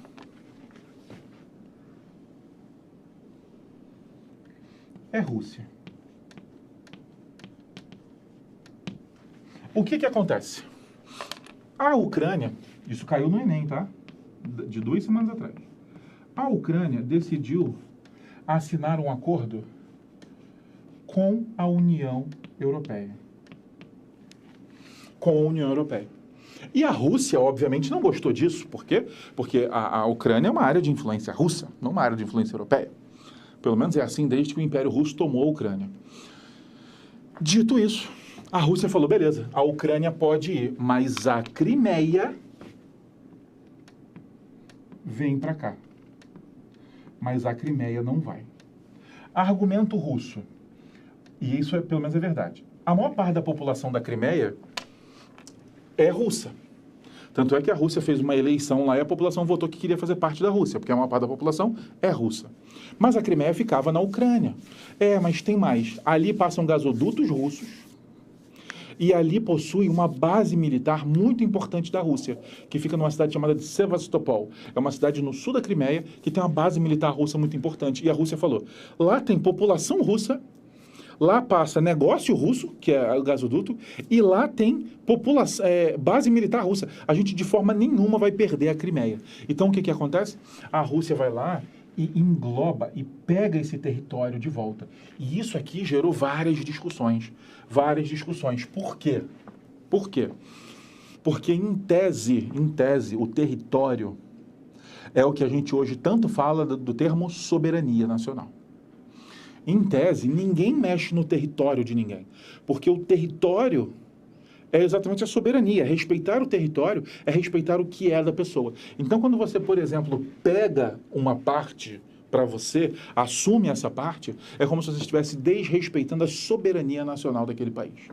Tudo bem? Por isso dá tantos conflitos. Isso, obviamente, está dentro da ideia de conflitos territoriais. Tá certo? Minha vida, me diz como é que eles estão. Vê se está tudo bem.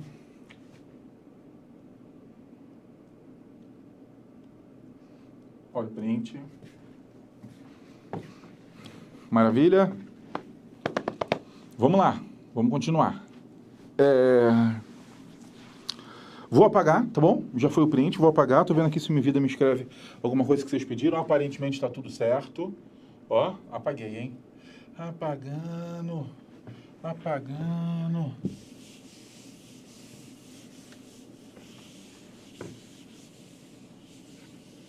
Ó. If you like, you think you should put a ring on it. Oh, oh. Fizeram uma pergunta rápida aqui, ó. Tem alguma diferença entre povo e nação? Então, quando a gente fala nação, está subentendido que é um povo que divide uma mesma identidade. Eu tenho receio, porque quando eu falo assim, aqui temos diferentes povos, esse conjunto não é uma nação. Tá claro? Tá claro? Povo sempre é um agrupamento de pessoas. Sempre é. Mas eu posso ter pessoas de diferentes identidades. E aí, juntos, eles não formam uma nação. Quando eu falo nação, eu falo de um povo que divide a mesma identidade. Então, eu peço só um pouco de cuidado, porque eu posso usar o termo povo em diferentes contextos. Nação subentende essa ideia da identidade dividida. Tudo bem? Só para a gente ter esse cuidado. Vamos para o nosso último conceito de hoje. Uma aula de 1h30, já passou. Já passou.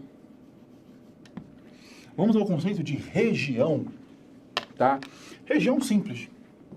Assim como o território, também é um espaço delimitado. Espaço delimitado. Só que, diferente do território, não é por poder ou posse.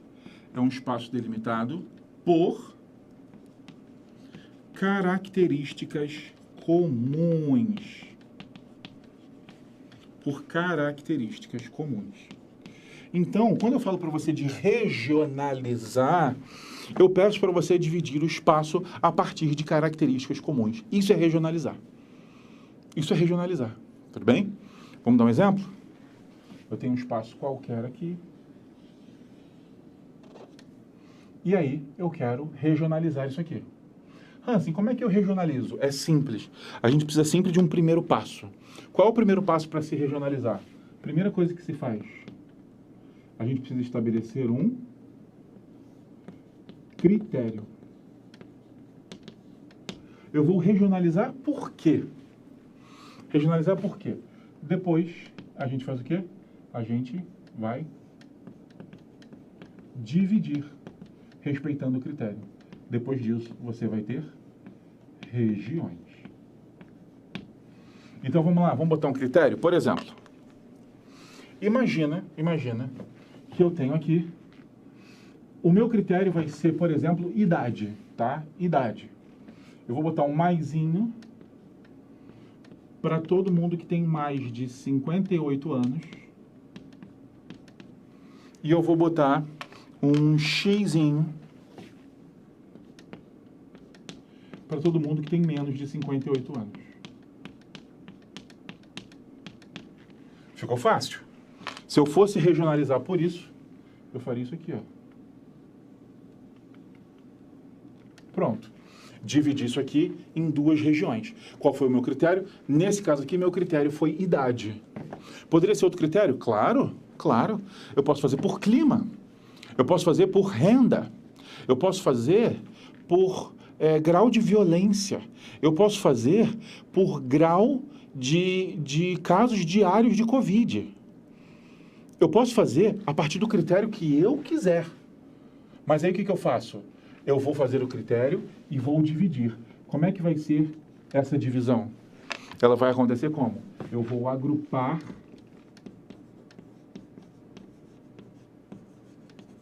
as mesmas características. Eu vou agrupar as mesmas características. É assim que se faz a região. Então, só para você entender, Hansen, para que serve a região? Para que serve a região?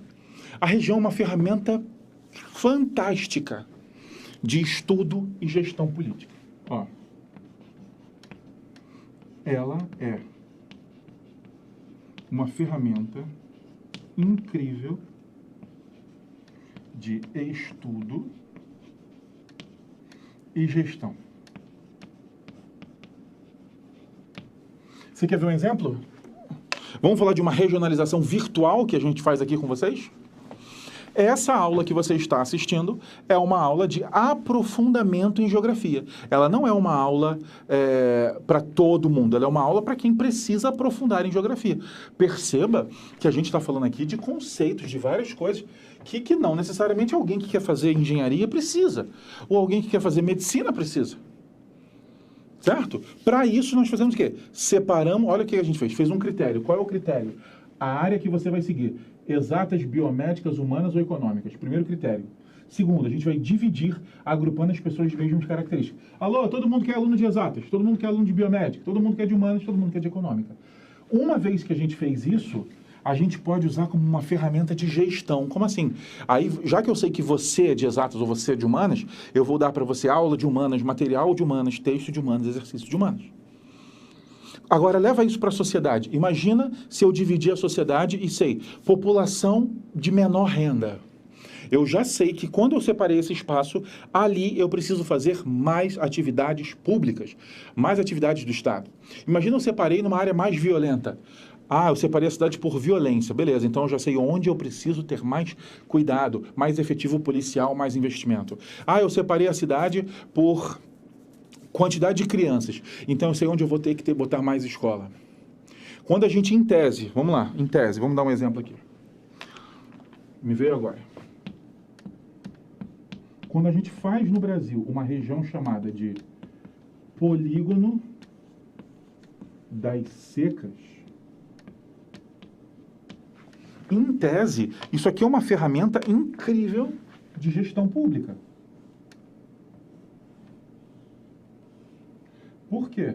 Porque eu coloquei aqui, olha o que eu coloquei aqui, as pessoas que possuem problemas com água.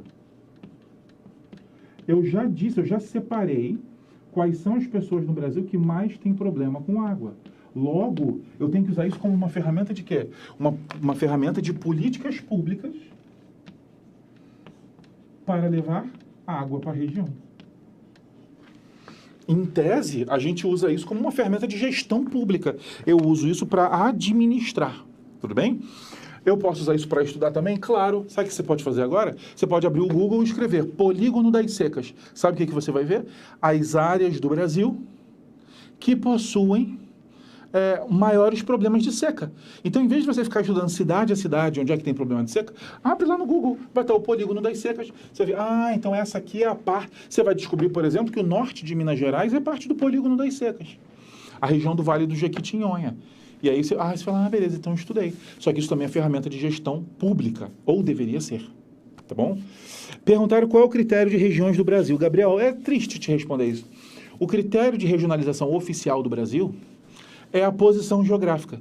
Eu chamei todo mundo que estava para cima de norte, para baixo de sul, do meio para oeste e de centro-oeste. Aí aqui, meio diagonal, eu tenho nordeste e sudeste. E foi. Entendeu? É meio frustrante. Depois, mais para frente, a gente vai estudar as outras regionalizações. Do Geiger, do Milton Santos, aí melhora. Mas, então, foi essa. Tudo bem? Deixa eu sair para dar o print. Olha o print. Tudo bem? Queridos, que prazer estar com vocês nessa primeira aula. Minha vida, obrigado. Tá bom? Então, a gente se vê nas próximas aulas. Tá certo? E eu queria ficar só com o pessoal que tem dúvidas sobre o Descomplica, que eu vou explicar um pouquinho como é que funciona o curso do Descomplica. Porque eu falei essa questão das exatas, E aí eu não sei se ficou claro tudo que o Descomplica tem. Então eu vou tentar explicar para as pessoas que não conhecem ainda o Descomplica como é que é. É rapidinho, então você que quer conhecer o Descomplica, eu vou te explicar agora como é que funciona, tá bom? Vamos lá. Isso aqui que você viu hoje, você que acompanhou a aula, isso aqui é uma aula do curso de aprofundamento, tá bom? Isso aqui não é a aula do curso regular. Hansen, como assim curso regular? É o curso que todo mundo tem que fazer. Por exemplo, eu hoje à noite vou dar aula de geografia no curso regular. Essa aula é para absolutamente todo mundo. Ah, Hansen, mas eu quero engenharia. Tudo bem, mas você tem que assistir essa aula porque o Enem cobra esse assunto e todo mundo que quer fazer engenharia e passar pelo Enem precisa passar por esses assuntos. Então esse curso da noite, o horário da noite, é o horário que você vai ter aula de tudo. Matemática, física, história, filosofia, sociologia, português, geografia, química e por aí vai. Tudo bem? Você vai ter todas as aulas, a aula do cursinho. Beleza, Hansen. Então, partindo do princípio, o que eu tenho que fazer? Assistir às aulas da noite. Beleza, assistiu às aulas da noite. Maneiro, maneiro, maneiro. Tá, beleza, todo mundo. O que mais eu assisto? Aí, vamos lá. Você só vai fazer Enem? O seu curso não é tão concorrido assim? Então, eu acho que você pode tranquilamente ficar só com a aula da noite e não precisa fazer o aprofundamento. Fala, não, Hansen, meu curso, a nota não é tão pesada, não tem peso, porque às vezes tem peso. Aí fala, não, Hansen, vou contar uma história para vocês. Rápida. Uma vez eu conheci uma aluna, ela veio aqui no Rio, ela mora em Volta Redonda, tá? Onde Vargas fez a CSN, mora em Volta Redonda. Aliás, eu já dei umas aulas em Volta Redonda, uma área muito legal, de pessoas muito legais. Ela veio aqui no Rio, ela quis conhecer o Descomplica, foi um prazer imenso. Eu estava aqui no dia, por sorte, aí ela veio e eu conheci ela. E ela falou, cara, vocês mudaram todo o meu vestibular. Eu falei, por quê? Ela falou assim, porque eu não me atentava para peso. Hansen, como assim peso? O peso não é dado pelo Enem, o peso é dado pela universidade. Então, você escolhe o seu curso e você, de preferência, escolhe as universidades que você vai tentar, porque cada universidade dá um peso diferente para as disciplinas. Ela falou, Hansen, depois que vocês falaram isso, eu fui olhar a universidade que eu queria, que era uma universidade de engenharia do lado da minha casa. Cara, eu descobri que essa faculdade, ela dava peso 1 para tudo e peso 5 para matemática. No Enem. Então, o que ela fez? Estudou só o curso regular em tudo, e fez o aprofundamento de matemática. Você entende? Então, também não é só para quem vai fazer uma prova específica. Não é só para quem vai fazer uma prova discursiva, uma FUVEST, uma UERJ, uma UES, uma UEMA. Não, não é só isso. Mas também para aquelas pessoas que têm um peso muito alto em uma das disciplinas. Ela assistiu todos os aprofundamentos de matemática, ela voou em matemática e ela passou da terceira série direto para a faculdade de engenharia nas cabeças, por estratégia. E nas outras disciplinas? Ela assistiu às aulas e foi ok, foi bem, ela nem se cobrou. Não, só precisa ir bem em matemática, peso 5. É ridículo. Você entende? Isso é parte da estratégia. Então, o que o Descomplica faz? Ele te oferece tudo. É para você fazer tudo? Não. Não é para você fazer tudo. É para você focar naquilo que é importante para você. Então, essas aulas da tarde, essa que você acabou de assistir, é uma aula de aprofundamento. Tudo bem? Essa aqui do curso de Humanas ou Econômicas, que são as áreas que têm aprofundamento em Geografia. Ué, Hansen, mas eu não posso assistir? Lógico que você pode. Lógico. A gente só está querendo que você faça um cronograma que seja tranquilo para você seguir. Se você tiver tempo, eu vou ter uma honra imensa de receber você toda semana. Tudo bem? Uma honra imensa. Vamos lá. Tem outros aprofundamentos, Hansen? Tem. Nós temos ainda 2 tipos de aprofundamento em exercício. Exercícios objetivos, modelo Enem, e exercícios discursivos. Por quê? Porque a gente percebeu que o aluno passava o ano inteiro fazendo questão objetiva, modelo Enem. Aí passava o Enem, e aí do nada ele caía numa FUVEST. Do nada ele caía numa Federal do Paraná. Você entende? Do nada ele caía numa estadual do Ceará. E aí ele, putz, vou ter que fazer uma prova discursiva, não estou pronto, dava problema. Imagina 2020, que o Enem foi adiado para depois de algumas provas. Ou seja, o cara ainda nem tinha acabado o Enem, já tinha que fazer prova discursiva. Então o que a gente decidiu? Para aqueles alunos que vão fazer prova discursiva, a gente vai, ao longo do ano, oferecendo aulas de exercícios discursivos, para você já fazer. Hansen, eu não vou fazer exercício discursivo, vou fazer só Enem. Não precisa chegar perto dessa aula. Não precisa. Ela é só para quem vai fazer esse tipo de exercício. Ah, e os exercícios Enem? Esse a gente recomenda fortemente que você faça. Ou todas que você puder, ou aquelas matérias que têm mais peso para você. Hansen, como é que eu vou saber? Olhando o edital da faculdade, o edital atualizado. Mas vamos lá, vamos ser sinceros. Eu quero medicina, Hansen. Você tem que mandar bem em natureza. Provavelmente em matemática também. Então assiste às aulas de reforço de exercício, pelo menos nessas áreas. Hansen, e redação? Redação é outra coisa. Redação é importante para todo mundo.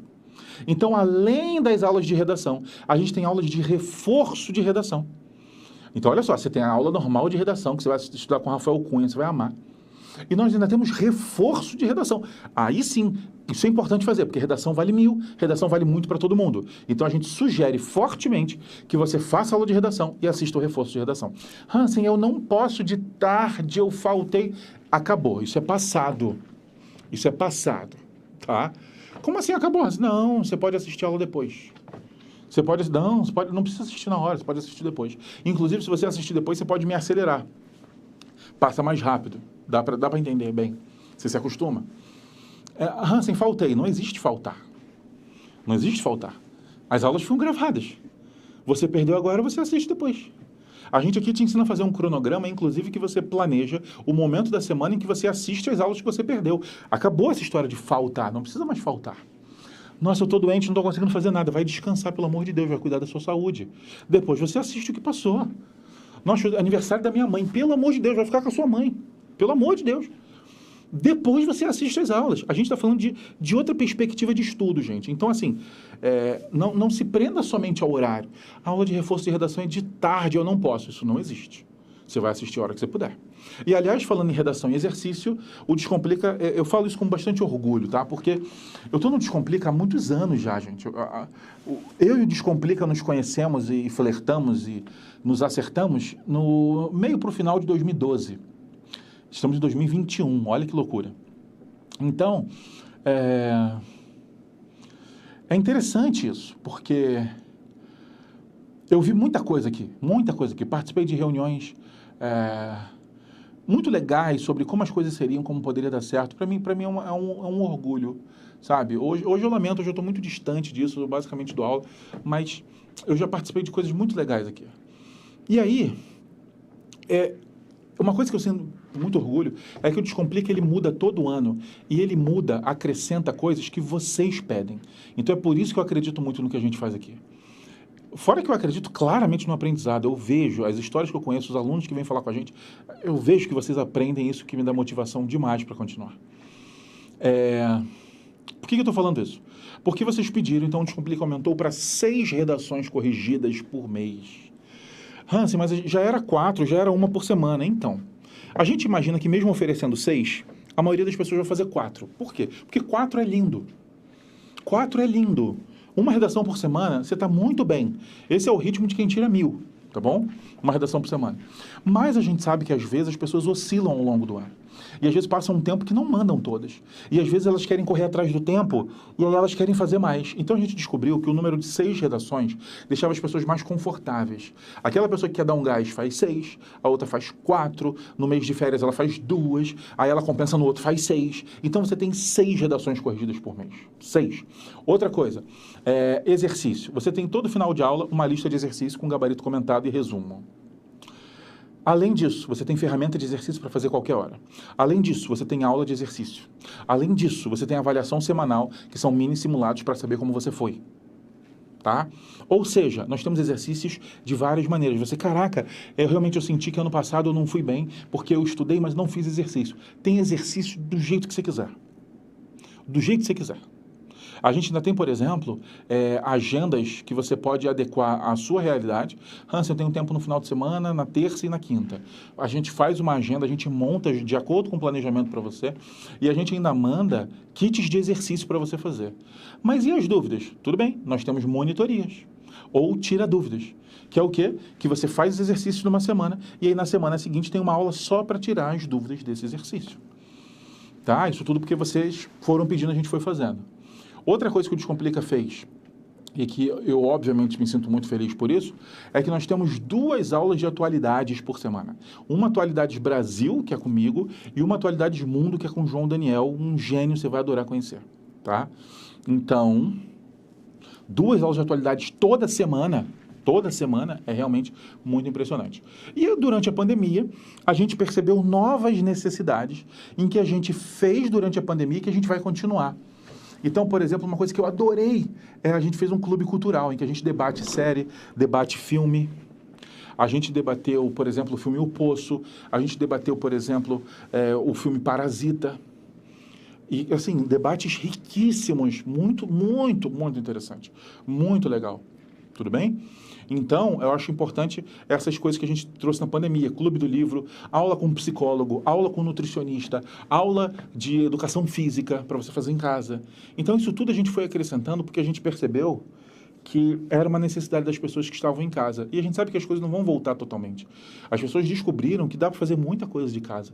Então, a gente vai ter que aproveitar no meio desse caos todo para a gente aprender alguma coisa. Tá bom? E aí, gente, só dar uma última dica para vocês. Tudo isso que eu falei para vocês está no plano Descomplica Top, que é o plano que vem com tudo. Tudo isso que eu falei, ainda mais aula de... Você pode assistir os vídeos das matérias se você não quiser assistir ao vivo. Tem matemática, física e química básicas que eu super recomendo que você faça logo, antes de começar o ano. Tem isso tudo, tá bom? E, se você estiver aqui no YouTube, clica no link da descrição, tá? Por quê? Porque é mais barato que no site.